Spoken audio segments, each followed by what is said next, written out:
गोपाल सिंह एक रिटायर्ड अध्यापक है। सुबह 10 बजे तक वे एकदम स्वस्थ प्रतीत हो रहे थे। शाम के 7 बजते बजते तेज बुखार के साथ साथ वे सारे लक्षण दिखाई देने लगे जो एक कोरोना पॉजिटिव मरीज के अंदर दिखाई देते हैं।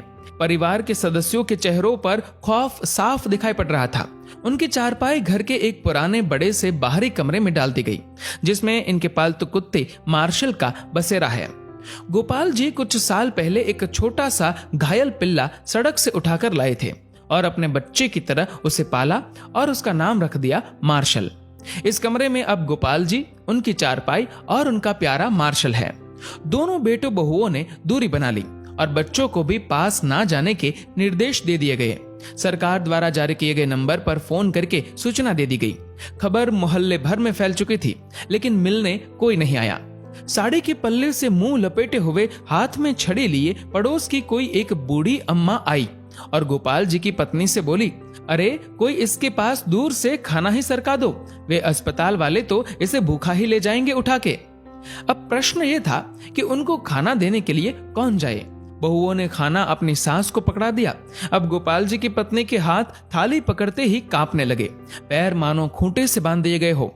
इतना देखकर वह पड़ोसन बोली, अरे तेरा तो पति है, तू भी किन ख्यालों में पड़ी है? मुंह बांध के चली जा और दूर से थाली सरका दे, वो अपने आप उठाकर खा लेगा। सारा वार्तालाप गोपाल जी चुपचाप सुन रहे थे। उनकी आंखें नम थी और कांपते होठों से उन्होंने कहा कि कोई मेरे पास ना आए तो बेहतर है, मुझे भूख भी नहीं है। इसी बीच एम्बुलेंस आ जाती है और गोपाल जी को एम्बुलेंस में बैठने के लिए बोला जाता है।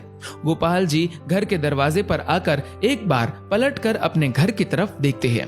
पोती पोते पहली मंजिल की खिड़की से मास्क लगाए दादा को निहारते हुए और उन बच्चों के पीछे सर पर पल्लू ओढ़े उनकी दोनों बहुएं दिखाई पड़ती है।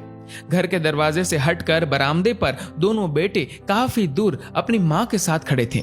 विचारों का तूफान गोपाल जी के अंदर उमड़ रहा था।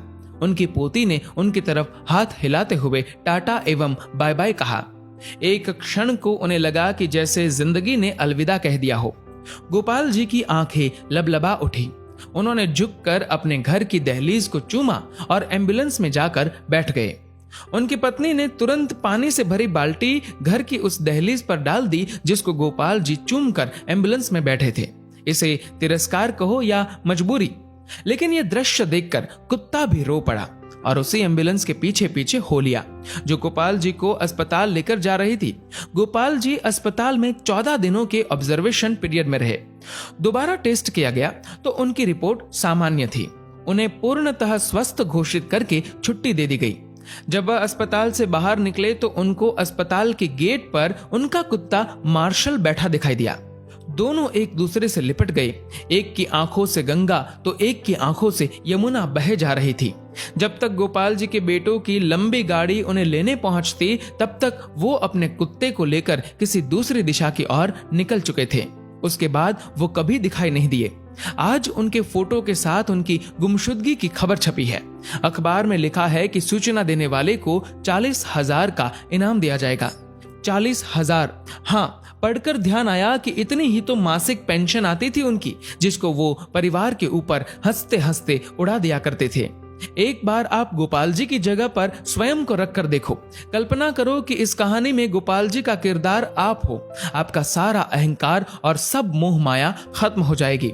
हे कोरोना, तू पूरी दुनिया में मौत का तांडव कर रहा है, पर सचमुच में तूने जीवन का सार समझा दिया है।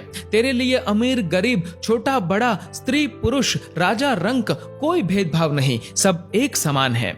इसीलिए मैं आपसे निवेदन करता हूँ कि कुछ पुण्य कर्म कर लिया कीजिए। जीवन में कुछ नहीं है, कोई अपना नहीं है। जब तक स्वार्थ है तभी तक आपके सब है। जीवन एक सफर है, मौत उसकी मंजिल है। मोक्ष का द्वार कर्म है, यही सत्य है।